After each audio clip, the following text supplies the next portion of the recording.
ज्योतिष रतन केंद्र चैनल पर हमारे आप सभी प्रिय दर्शक गणों का बहुत बहुत हार्दिक स्वागत और अभिनंदन। मेरे प्रिय साथियों, मैं हूं आचार्य पंडित सर्वदानंद शर्मा। मेरी ओर से भी हमारे आप सभी प्रिय दर्शक गणों को एक बार फिर बहुत बहुत प्यार भरा नमस्कार। तो साथियों, आज हम आपके साथ बात करने वाले हैं आपके अपने मंथली राशिफल के विषय में, या फिर कहते हैं कि मासिक राशिफल के विषय में, जो कि मई 2026 का है। और इसके माध्यम से हम ये जानने की कोशिश करेंगे कि जो आप हमारे तुला लगन राशि के जातक हैं, यानी कि जिनका लिब्रा असेंडेंट है, उनके लिए ये मई 2026 किस प्रकार के रिजल्ट्स लेकर के आ रहा है। और ये जिज्ञासा हर व्यक्ति के मन में होती है कि भाई आने वाला समय मेरे लिए कैसा है। हर कोई यही अपेक्षा करता है, हर किसी की यही एक्सपेक्टेशंस रहती हैं कि भाई मेरे लिए अच्छे ही परिणाम आए। लेकिन ये 9 ग्रह जो हैं, तो ये तो जरूरी नहीं है कि सभी को जीवन में अच्छे ही और सुखद ही परिणामों की प्राप्ति कराएं। कुछ को अशुभ परिणामों की प्राप्ति भी होती है, कुछ को मिले जुले परिणामों की। डिपेंड करता है ग्रहों की स्थिति कैसी है। अब क्योंकि सारा मामला ही ग्रहों के ऊपर निर्भर करता है, तो यहाँ पर यह भी हमारे लिए आवश्यक हो जाता है, क्योंकि हमारा जो उद्देश्य है वो ये भी है कि हम जो आपसे बात करते हैं अपने जातकों से, उनको ये भी पता होना चाहिए कि 9 ग्रहों में कौन सा ऐसा ग्रह है कि जो मई 2026 में उनको अशुभ परिणाम देने जा रहा है, या कौन सा ऐसा ग्रह है कि जो उनके लिए शुभ परिणाम लेकर आ रहा है। तो ये भी जब जानकारी होती है तो इसका भी एक अलग ही एहसास होता है। तो यहाँ पर जो हम आपको अंत में राशिफल के उपाय दिया करते हैं, वो उपाय जो हम देते हैं वो सिर्फ उन अशुभ ग्रहों के अशुभ प्रभावों को कम करने के लिए ही देते हैं। तो कम से कम हमारे जातकों को भी तो ये पता लगे ना कि कौन सा ग्रह है जिसके लिए वो ये उपाय करने जा रहे हैं। तो इसीलिए ही हम बहुत संक्षेप में आपको ये जानकारी देते हैं। तो मई 2026 में जो ग्रहों की स्थिति बनेगी आपके चार्ट के मुताबिक, सबसे पहले हम उसकी जानकारी आपको देंगे। ठीक मेरे पीछे आप तुला लगन राशि के जातकों का चार्ट डिस्प्ले हो रहा है, और इस चार्ट में हमने ग्रहों की स्थिति को बहुत ही स्पष्ट रूप से दर्शाने की कोशिश की है। कौन सा ग्रह किस ग्रह के साथ अपना संबंध बना करके किस राशि में, किस हाउस में बैठा हुआ है, कब वो अपना राशि परिवर्तन करेगा या फिर नहीं करेगा। अब बात आती है जब राशि परिवर्तन की, ये भी ट्रांजिट में एक बहुत ही इंपॉर्टेंट जो है वो घटनाक्रम होता है। ये तो यहां पर क्यों इसलिए होता है ये महत्वपूर्ण घटनाक्रम, क्योंकि जब भी कोई ग्रह अपना राशि परिवर्तन करता है तो उसके साथ के साथ रिजल्ट्स भी जातक के जीवन में बदल जाते हैं। अब जैसी उस ग्रह की स्थिति वहां जाकर के बनेगी, उसी के अनुसार रिजल्ट्स मिलेंगे। इसी करके जब भी कोई ग्रह का राशि परिवर्तन होता है तो हम उसका अलग से वीडियो बना करके आप तक पहुंचाते हैं, सिर्फ इसीलिए कि आपको यह पता लग सके कि इस ग्रह का जो राशि परिवर्तन हो रहा है इसका आप पर या 12 राशियों पर क्या प्रभाव पड़ेगा। तो आइए साथियों, सबसे पहले बात कर लेते हैं कि आपके चार्ट में तुला लगन राशि के जो जातक हैं, जहां पर 1 नंबर लिखा है, 1 का मतलब मेष राशि होती है, ये मंगल इसके लॉर्ड है, मंगल का राशि है ये, और 7th हाउस है, सप्तम भाव। यहां पर सूर्य बुध एक साथ बैठे हुए हैं, दोनों का संबंध बना हुआ है। हालांकि सूर्य जो है यहाँ पर बहुत स्ट्रांग पोजीशन में है, ये एक्सॉल्टेड पोजीशन में है, अपनी उच्च अवस्था में। और जब भी सूर्य इस राशि में आते हैं, 12 राशियों में सबसे ज्यादा मजबूत स्थिति उनकी यहीं पर होती है। उसके बाद उनकी अपनी जो दूसरे नंबर की जो पोजीशन होती है उनकी, वो अपनी स्वयं की राशि जो सिंह राशि जब उसमें होते हैं तब होती है। तो साथियों, यहाँ पर ये 1 मई से 15 मई तक रहेंगे सूर्यदेव उच्च की अवस्था में, साथ में इनके बुध भी रहेंगे। लेकिन यहाँ पर क्या है कि सूर्य जो है वो 15 मई को राशि परिवर्तन करते हुए यहां से निकलेंगे अपनी उच्च राशि मेष से, और अगले घर में जाएंगे जहां 2 नंबर लिखा है। 2 का मतलब है वृषभ राशि, जो कि शुक्र की राशि कहलाती है, और अष्टम भाव है, 8th हाउस। सूर्य का प्रवेश अष्टम भाव में हो जाएगा 15 मई को, और माह के अंत तक वहां ये बने रहेंगे। बुध जो है, जो इनके साथ बैठे हुए हैं, वो सूर्य के निकलने से ठीक 1 दिन पहले निकलेंगे, 14 मई को। और 14 मई को जब ये निकलेंगे यहां से अपनी सम राशि मेष से, तो ये भी अगले घर में जाएंगे जहां 2 नंबर लिखा है। अब 2 नंबर जो है वृषभ राशि शुक्र की, वो इनकी मित्र राशि है, क्योंकि शुक्र इनके परम मित्र हैं। हालांकि सूर्य तो शुक्र के शत्रु हैं, तो सूर्य तो अपने उच्च राशि से निकल करके शत्रु के घर में प्रवेश होगा उनका तो 15 मई को। लेकिन बुध का प्रवेश जो होगा 14 मई को, वो अपने मित्र की राशि में होगा, वृषभ राशि में, अष्टम भाव में। तो यहां पर सूर्य बुध की युति बनेगी माह के अंत तक वृषभ राशि में, अष्टम भाव में, 8th हाउस में। बात कर लेते हैं अब आगे शुक्र की। देखिए, शुक्र जो अभी यहां पर बैठे हुए देख रहे हैं आप, जहां 2 नंबर लिखा है, उनका अपनी राशि, जैसा मैं कह चुका हूं, स्वयं की अपनी राशि है ये, और अपने घर में बैठे हुए हैं, विराजमान है। अपने घर में कोई भी व्यक्ति होता है तो ताकतवर ही होता है, मजबूत स्थिति में ही रहता है, ऐसे ही शुक्र भी है। लेकिन शुक्र भी यहां पर 1 मई से 14 मई तक है। 14 मई को ये भी अपना राशि परिवर्तन करेंगे, अपनी स्वयं की राशि वृषभ से निकलेंगे मार्गी और उदित अवस्था में, और यहां से निकल करके ये फिर अगले घर में प्रवेश होगा इनका, जहां पर 3 नंबर लिखा है, ये मिथुन राशि है बुध की। और जब इनका यहां पर प्रवेश होगा तो ये मित्र राशि में प्रवेश करेंगे मार्गी उदित अवस्था में, और माह के अंत तक ये यहां बने रहेंगे। किसके साथ?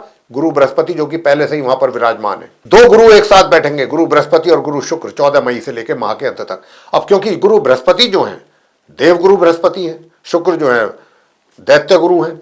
अब दोनों गुरु अलग अलग हैं तो दोनों ही गुरु, लेकिन क्या है कि शुक्र जो है बृहस्पति को अपना ना तो शत्रु ना मित्र मानते हैं, लेकिन बृहस्पति जो है शुक्र को अपना शत्रु मानते हैं। अब डिपेंड करेगा, देखिए जब ये आएंगे यहाँ पर तो इनके क्या रिजल्ट्स बनते हैं वो हम आपके साथ डिस्कस करेंगे इस कार्यक्रम में। ये तो अभी हम ग्रहों की स्थिति से आपको अवगत करा रहे हैं। बात करते हैं आगे, शनि और मंगल आप एक साथ बैठे हुए देख रहे हैं, जहां पर 12 नंबर लिखा हुआ है। ये मीन राशि है, गुरु बृहस्पति की छठा भाव है, षष्ठ भाव। अब यहाँ पर शनि जो है मार्गी और उदित अवस्था में है और ये बने रहेंगे पूरे महीने इसी प्रकार इसी राशि में। मगर जो मंगल इनके साथ यहाँ पर बैठे हैं, शनि और मंगल एक साथ बैठे ना, तो मंगल जो है वो यहाँ पर सिर्फ 11 मई तक रहेंगे। 11 मई को ये अपना राशि परिवर्तन करेंगे, अपनी मित्र राशि मीन से निकल करके अपनी स्वयं की राशि मेष में प्रवेश करेंगे सप्तम भाव में। 11 मई को मार्गी और उदित अवस्था में बहुत अच्छी पोजीशन में जा रहे हैं और माह के अंत तक वहां बने रहेंगे। बात करते हैं राहु की। राहु जहां पर 11 नंबर लिखा है, ये कुंभ राशि है, पंचम भाव है और ये शनि की राशि है। शनि राहु के परम मित्र हैं, तो राहु जो है ये पूरे माह अपनी मित्र राशि पंचम भाव में कुंभ राशि में बने रहेंगे। इसी प्रकार अंत में बात करेंगे केतु के लिए। केतु जहां पर 5 नंबर लिखा है, ये सिंह राशि है, सूर्य की राशि है। सूर्य केतु आपस में एक दूसरे के शत्रु हैं और ये एकादश भाव है, तो केतु अपनी शत्रु राशि सिंह में पूरे महीने इसी प्रकार बने रहेंगे। हालांकि राहु और केतु का काल सर्प योग भी यहां पर बन रहा है, लेकिन उससे आपको परेशान होने की या चिंतित होने की दूर तक भी कोई आवश्यकता नहीं है। हम कुछ आपको अंत में छोटे छोटे उपाय दिया करते हैं, बस उन उपायों पर ध्यान दीजिए, श्रद्धापूर्वक उनको कीजिए। सारे जो भी अशुभ प्रभाव हैं स्वतः ही दूर होंगे आपके जीवन से और आपका पूरा मई का जो महीना है ये बहुत आसानी से और अपने आराम से सुकून से निकलेगा। अब हम बात करते हैं आपसे आपके राशिफल के विषय में। पहले बात करेंगे आपके करियर को लेके कि आपका करियर कैसा रहने वाला है। देखिए, जहां तक आपके करियर का प्रश्न है साथियों, तो मैं आपके करियर को बताना चाहूंगा कि पूरे महीने आपको थोड़ा सा मिक्स रिजल्ट्स मिलने की संभावना ज्यादा है। कहीं कुछ कार्यों में तो आपको थोड़ा बहुत निराशा का भी सामना करना पड़ेगा। देखिए, 100% तो पॉजिटिव रिजल्ट्स मिलना मुमकिन नहीं है आपके लिए, तुला राशि के जो जातक है, तुला लगन राशि के। लेकिन हाँ, ये है कि बहुत चीजों में आपको निराशा भी लगेगी और बहुत चीजों में आपको खुशी भी होगी कि मैंने ये कार्य पूरे कर लिए, मेरे कार्य ये आसानी से पूरे हो गए। कुछ रुकावटें भी आएंगी और कुछ कार्य आपके बहुत स्मूथली पूरे हो जाएंगे, बहुत स्मूथ चलेंगे, बिना किसी प्रॉब्लम के, बिना किसी दिक्कत परेशानी के। तो ये स्थिति आपके कार्य क्षेत्र की रहने वाली है। बात अगर करें हम कि आपके धन की स्थिति कैसी रहेगी, धन का लाभ कैसा रहेगा, उसके लिए तो देखिए फिर मैं आपको उपाय बताऊंगा, वो उपाय आप करते रहें तो धन का लाभ भी आपको होता रहेगा। वैसे तो माह के आरंभ से लेके और 15 मई तक, क्योंकि सूर्य उच्च अवस्था में है, सूर्य आपके लाभेश हैं, तो अच्छा इनकम आपको कराएंगे, अच्छा लाभ दिलवाएंगे 15 मई तक। तो उसके बाद थोड़ा बीच में अवरोध है, तो उसके लिए उपाय बताएंगे आपको, वो आप कीजिएगा। वैसे अगर हम बात करें अब आपके कि भाई धन का संचय कैसा होगा, तो धन का संचय भी आप पहले 14 दिन बहुत आसानी से कर पाएंगे और अपने धन कोष में वृद्धि भी आपकी होगी, यानी कि जो आपने मनी सेविंग्स की हैं उसमें इंक्रीज होगा। तो ये स्थिति आपकी रहेगी। जहां तक सुख सुविधाओं का प्रश्न है, तो सुख सुविधाएं देखिए माह के आरंभ से लेके और मध्य तक थोड़ा सा सुख सुविधाओं का अभाव रहेगा या कमी रहेगी, उसके बाद चीजें नॉर्मल रहेंगी सुख सुविधाओं को लेकर के। बात करते हैं प्रेम संबंधों को लेकर के। देखिए, प्रेम संबंधों की बात मैं करूं तो देखिए, प्रेम संबंध आप लोगों को ऊपर बहुत कुछ निर्भर करेगा। यहाँ पर आप लोगों के बीच में किसी न किसी बात को लेकर के कुछ खटपट भी हो सकती है, कहासुनी हो सकती है, अनबन हो सकती है। ये चीजें पैदा ना हो, इसका आपको ध्यान रखना है।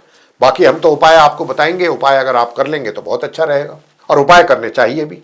उपाय करने से बहुत कई क्षेत्रों में अच्छे अच्छे रिजल्ट्स प्राप्ति हो पाएगी आपको प्राप्ति। तो यहाँ पर ये चीजें हैं, इनका आपको ध्यान रखना है। प्रेम संबंधों की मैंने जैसा कहा, वैवाहिक संबंध बनने की भी पूरी संभावना है, मगर उसमें मुश्किलें भी कम नहीं होंगी, मुश्किलें भी बहुत हैं। अगर उन मुश्किलों से पार हो जाते हैं तो आपका विवाह भी संपन्न हो सकता है। साथियों, मैं आपको बताना चाहूंगा कि देखिए, आपकी मित्रता जो है 11 तारीख से के बाद से तो और घनिष्ठ होगी। हालांकि ये 3-4 दिन का ही समय है, लेकिन इसमें आप बहुत अच्छा आनंद लेंगे अपनी मित्रता का। अब आगे बात करते हैं कि भाई वैवाहिक संबंध कैसे रहेंगे। तो वैवाहिक संबंध भी अच्छे रहेंगे। वैवाहिक संबंध तुला लगन राशि के जातकों के लिए मुझे किसी प्रकार की कोई ज्यादा समस्या नहीं दिखती, ठीक ठीक रहेंगे। माह के आरंभ से लेकर माह के मध्य तक तो जो है आपके सामान्य रहेंगे और माह के मध्य से लेकर के अंत तक भी अच्छे ही रहेंगे। तो यहाँ पर विवाह के संबंधों को लेकर के तुला लगन राशि के जातकों को लेकर के मुझे कोई समस्या नहीं दिखती और पार्टनरशिप में भी अगर आपका कार्य चल रहा है तो वहां पर भी कार्य सुचारू रूप से चलते रहेंगे, छोटी मोटी दिक्कतों के अलावा। अब आगे बात कर लेते हैं कि भाई पारिवारिक संबंध कैसे रहेंगे। तो पारिवारिक संबंध भी आपके माह के मध्य तक तो बहुत अच्छे रहेंगे, माह के आरंभ से। उसके बाद से भी संबंध नॉर्मल रहेंगे, सामान्य जिसको कहते हैं। एजुकेशन की बात की जाए तो अगर आप देखिए एजुकेशन में दिक्कत आती हुई दिखती है, एजुकेशन के लिए तो फिर आपको कुछ उपाय करने चाहिए, और वो उपाय आपको जो बनते हैं, एक तो विष्णु सहस्त्र नाम का पाठ करें आप। मैं दोनों प्रकार के स्टूडेंट्स की बात कर रहा हूं यहाँ, चाहे वो नॉर्मल एजुकेशन लेने वाले हैं चाहे हायर स्टडीज। एक तो आप विष्णु सहस्त्र नाम का पाठ करें और दूसरा मां सरस्वती जी की पूजा भी अवश्य करें। और अगर आप चाहते हैं कि धन का आगमन भी पूर्ण रूप से बना रहे तो गणपति जी का ध्यान करें, सुबह को प्रातःकाल पूजा करके निकलें घर से, बहुत अच्छा रहेगा। बात कर लेते हैं आपके जो संतान है उसके द्वारा, तो यही जो उपाय हमने बताए ये संतान भी करें तो अच्छे परिणामों की प्राप्ति होगी। स्वास्थ्य की बात कर लेते हैं। स्वास्थ्य ऐसा है, देखिए माह के आरंभ से लेकर 11 तारीख तक का जो समय 11 दिन का, इसमें आपको अपने स्वास्थ्य के प्रति काफी जागरूक रहना होगा, सतर्क और सावधान रहना होगा। 11 तारीख के बाद से चीजें ठीक ठीक चलेंगी, स्वास्थ्य आपका नॉर्मल ही रहेगा, थोड़ा बहुत 19-21 बीच में होगा लेकिन वैसे नॉर्मल रहेगा। उपाय जो हमने अभी आपको बताए चर्चा के दौरान वो उन पर ध्यान दें, श्रद्धापूर्वक उनको नियमित रूप से करते रहें तो अच्छे परिणाम आपके सामने अवश्य आएंगे। तो साथियों, ये था आप हमारे जो तुला लगन राशि के जातक हैं उनका मंथली राशिफल मई 2026 का। ये चर्चा अगर आपको पसंद आई है तो इस वीडियो को लाइक जरूर कर लें, और अगर अभी तक आपने हमारा चैनल सब्सक्राइब नहीं किया है तो चैनल को भी सब्सक्राइब जरूर कर लें। अधिक से अधिक मात्रा में वीडियो शेयर करें दूसरे लोगों के साथ, ताकि वे लोग भी इस जानकारी का कुछ अच्छा लाभ ले सकें। और अगर आप चाहते हैं कि आने वाले दिनों में जो भी वीडियोस हमारे द्वारा तैयार किए जाएंगे एस्ट्रोलॉजी के अलग अलग विषयों पे, वे सब भी आप तक पहुंच सकें, उनका भी समय पर आप लाभ ले सकें, तो फिर बेल आइकन प्रेस जरूर कर लें। साथियों, इसी के साथ अब इस कार्यक्रम को यहाँ समाप्त करेंगे और अपने आप सभी दर्शक गणों से लेंगे इजाजत। आप सभी का सहृदय बहुत बहुत धन्यवाद।